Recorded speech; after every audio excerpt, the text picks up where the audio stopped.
Next question करते हैं हम लोग। तो क्वेश्चन पढ़ लेते हैं क्या लिखा हुआ है। A particle is moving with a constant acceleration, its velocity is u initial velocity and the final velocity is v. Find the average velocity during the motion. तो क्वेश्चन में हमें एवरेज वेलोसिटी पूछी गई है। तो देखिए एवरेज पहले बना लेते हैं डायग्राम। तो पहले हम सपोज करते हैं ये बी पॉइंट है और ये ए पॉइंट है। ए पॉइंट की वेलोसिटी यू गिवन है और बी पॉइंट की वेलोसिटी वी। और लेट सपोज कर लेते हैं कि ए जो है ये एक्सेलरेशन है जिसकी वैल्यू नहीं गिवन है, ये बाद में कैंसिल आउट हो जाएगा सॉल्व करने के बाद, हो जाना भी चाहिए। तो ए से बी तक का ये डिस्टेंस एस। तो हमें पूछा गया एवरेज वेलोसिटी। तो एवरेज वेलोसिटी का क्या फॉर्मूला होता है? Total displacement. ये हम लोग ने पिछले लेक्चर में पढ़ा था। Total displacement upon total time, यही इसकी बेसिक डेफिनेशन है। टोटल टाइम यही इसकी बेसिक डेफिनेशन है और इसी डेफिनेशन का ही हम लोग यूज़ करेंगे। तो पहले हमें टोटल डिस्प्लेसमेंट निकालना है। तो हमें एस की वैल्यू निकालना। इनिशियल वेलोसिटी दी है, फाइनल वेलोसिटी दी है, एक्सेलरेशन गिवन है। तो हम इसमें क्या यूज़ कर सकते हैं? इसमें हम third equation of motion use करेंगे। तो by using equation of motion, by using equation of motion, which one? Third one, V square equal to U square plus 2as। Final velocity V, initial U, A acceleration constant है। याद रखिए equation of motion से तभी use कर सकते हैं जब acceleration constant है। तो एक्सेलरेशन कांस्टेंट दिया इसलिए। तो एस की वैल्यू यहाँ से हमारे पास आ गई V square U square upon 2a equal to S. तो ये डिस्प्लेसमेंट आ गया। अब हम इसी तरह से जो है टाइम भी निकालेंगे। टाइम भी हमें जो है इसमें निकालना पड़ेगा। टाइम भी हमें निकालना पड़ेगा। तो t कैसे निकालेंगे? By using equation of motion, by using v is equal to U plus A T. ये फॉर्मूला लगा देंगे तो v minus U divided by a equal to T. ये हमारे पास t आ गया और ये s आ गया। ये वैल्यू भी इसमें पुट कर देंगे और ये वैल्यू भी इसमें पुट कर देंगे। तो एवरेज वेलोसिटी आ जाएगी। Average velocity will be equal to total displacement हो गया v square U square upon 2a divided by speed v minus U divided by a। ये a से a कैंसिल हो गया तो ये वैल्यू आ गई हमारे पास v square U square upon 2 times of v minus U. इसको सॉल्व कर लेंगे। ये a square minus b square लिखा हुआ है तो इसको ओपन कर लेंगे तो v minus you v plus U divided by 2 times of v minus you cancel हो गया। तो आंसर हमारे पास आ गया v plus U divided by 2।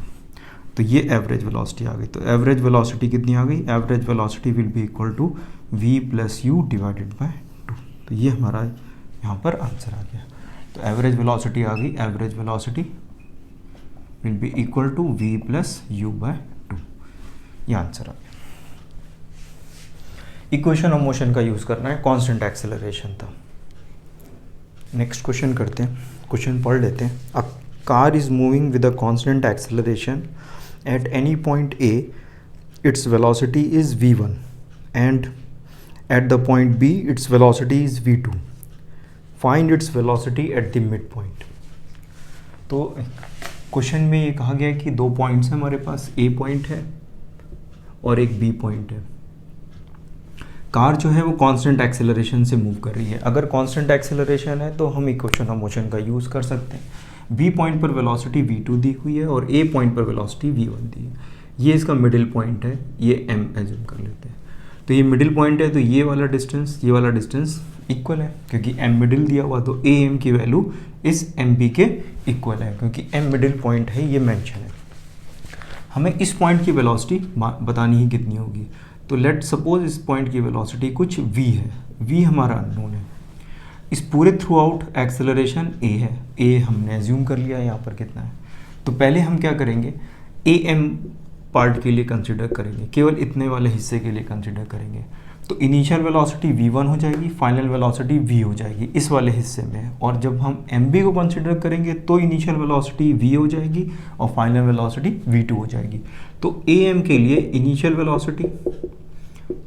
Velocity v1 और फाइनल वेलोसिटी v2 और एक्सेलरेशन कितना है a। तो हम कौन सी इक्वेशन लिखें जिसमें फाइनल वेलोसिटी हो, इनिशियल वेलोसिटी है और डिस्प्लेसमेंट हो, क्योंकि ये डिस्टेंस और ये डिस्टेंस सेम है।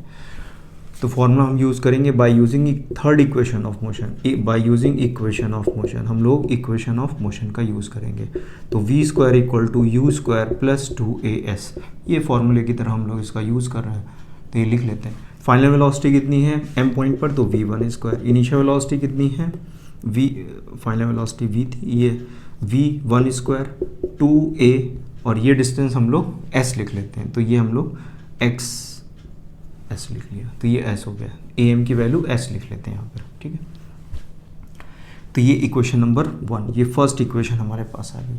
अब दूसरा कंसिडर करेंगे हम mb इंटरवल। इस इंटरवल के लिए कंसिडर करेंगे, इस इंटरवल में ये जो m पॉइंट है वो इनिशियल है और फाइनल b है। तो इनिशियल वेलोसिटी इस केस में कितनी होगी, इस केस में इनिशियल वेलोसिटी v हो जाएगी, और फाइनल वेलोसिटी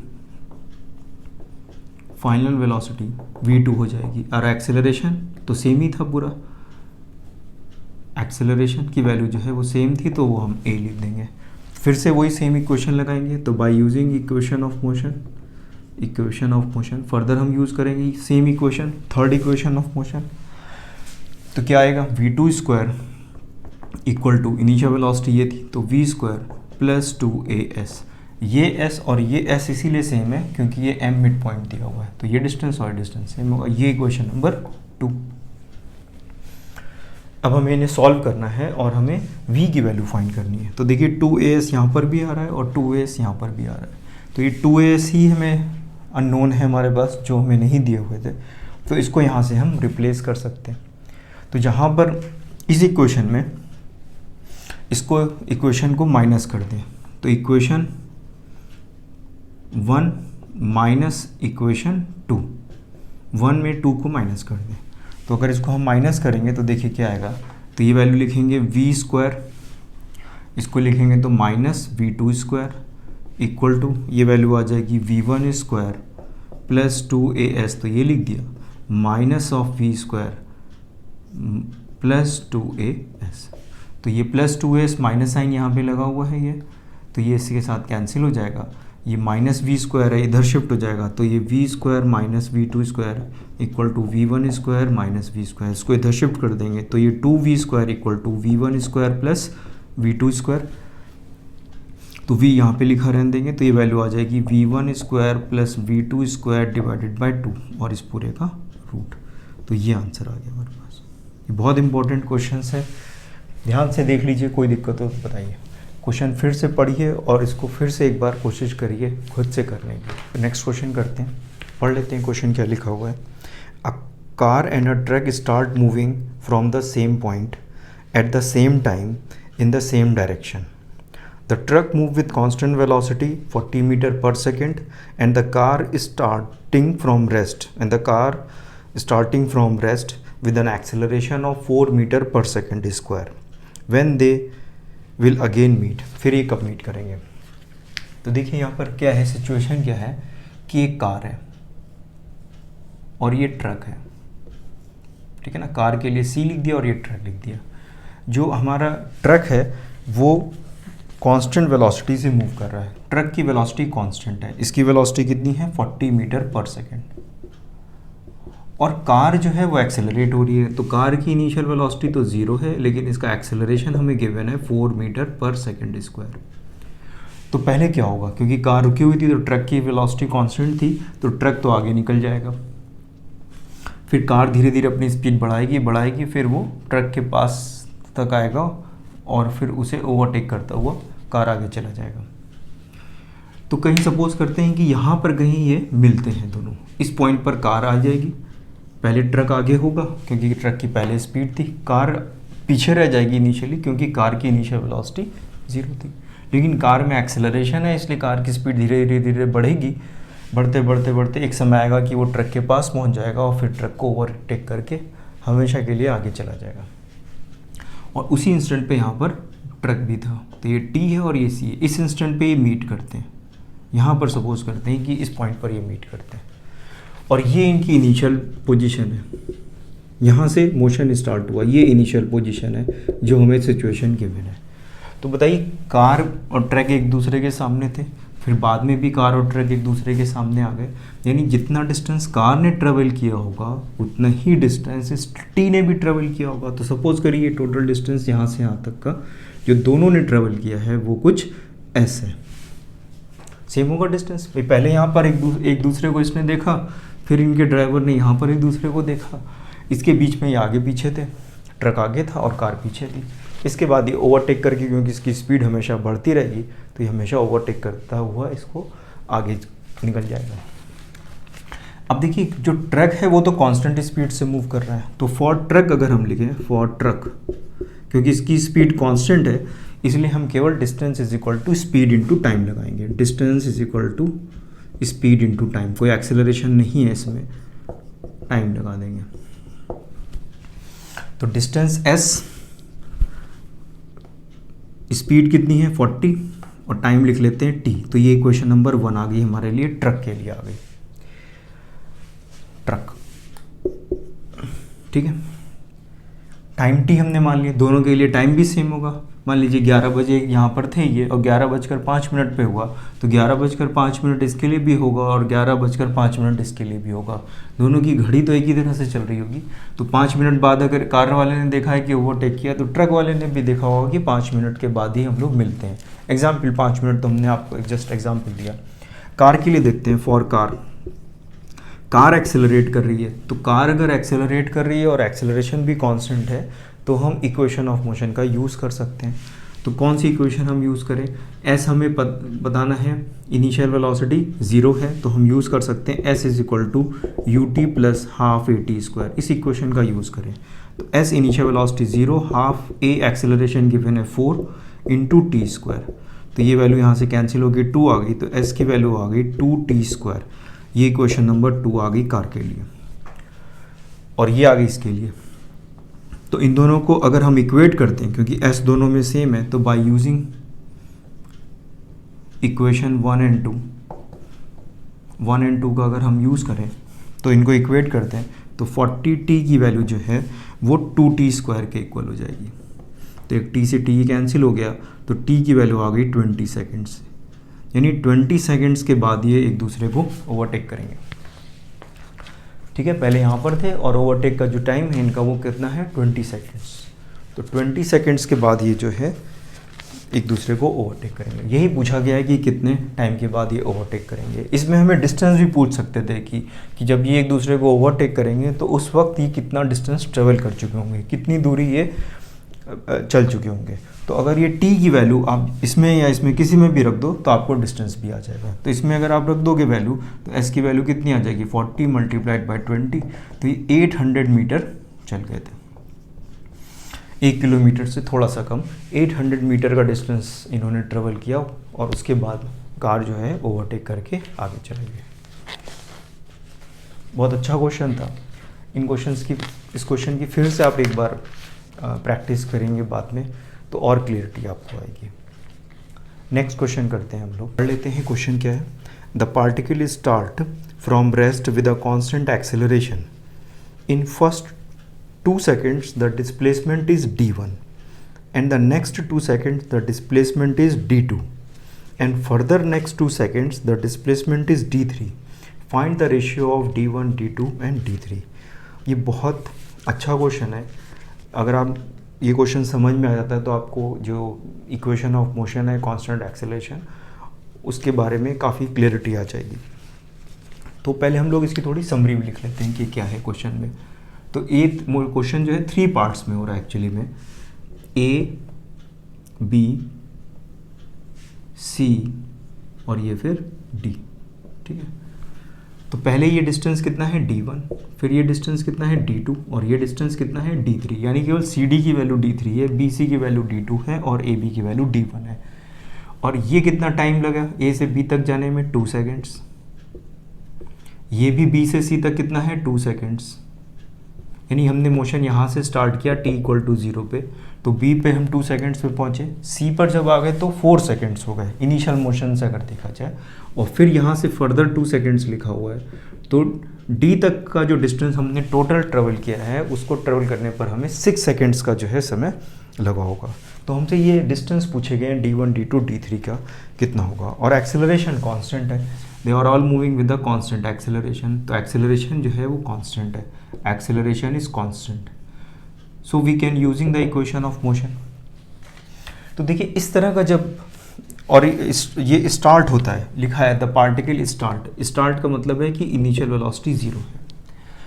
अब देखिए अगर केवल आप BC का अगर इक्वेशन यूज़ करोगे, BC वाला इंटरवल कंसिडर करोगे, तो हमें B की वेलोसिटी फाइंड करनी पड़ेगी, और अगर हमें CD करना यूज़ करना है तो फिर हमें यहाँ की वेलोसिटी फाइंड करनी पड़ेगी।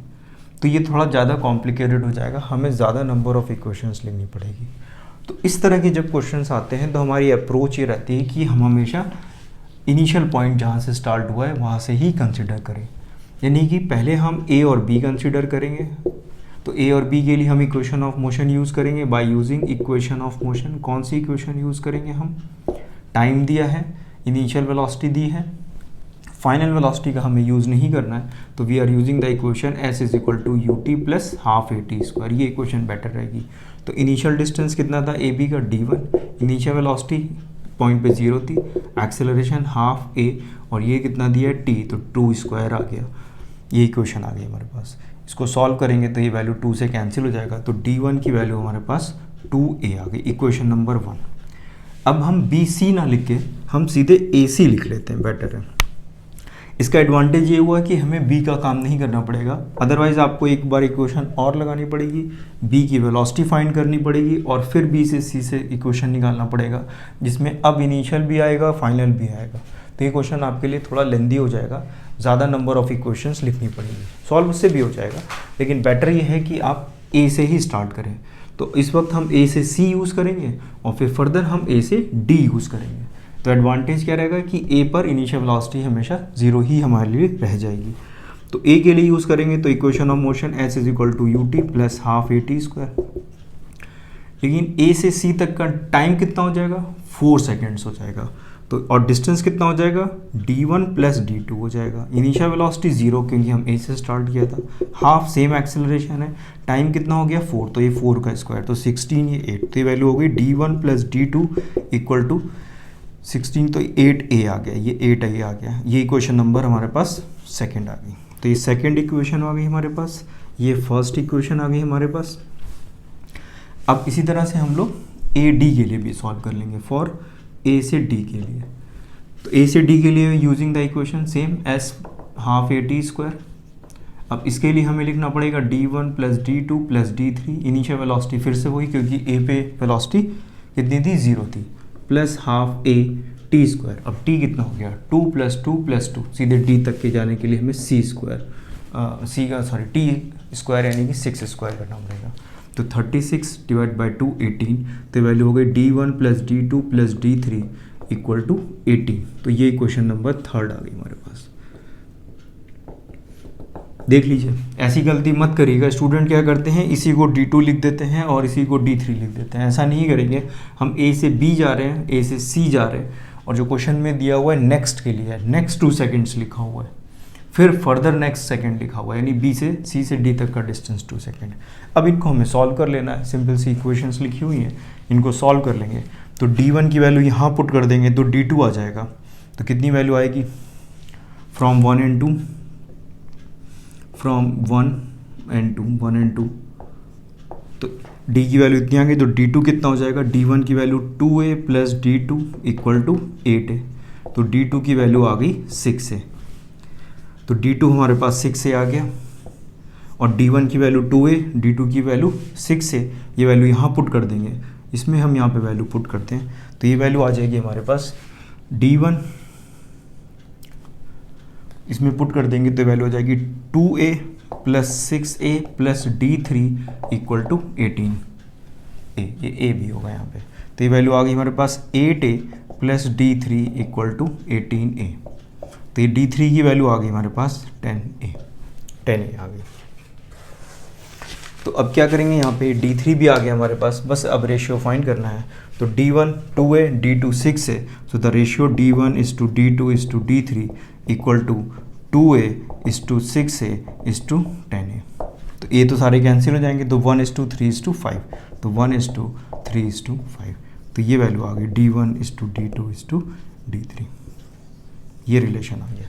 तो हमारे पास जो रिलेशन आ गया that will D1:D2:D3 equal to 1:3:5। ये बहुत इंपॉर्टेंट क्वेश्चन है, बहुत अच्छा क्वेश्चन है। इस क्वेश्चन को आप बहुत ध्यान से करिए और ध्यान रखिए कि इस तरह के क्वेश्चंस को किस तरह से हमें अप्रोच करना है। आई होप आपको समझ में आ गया होगा।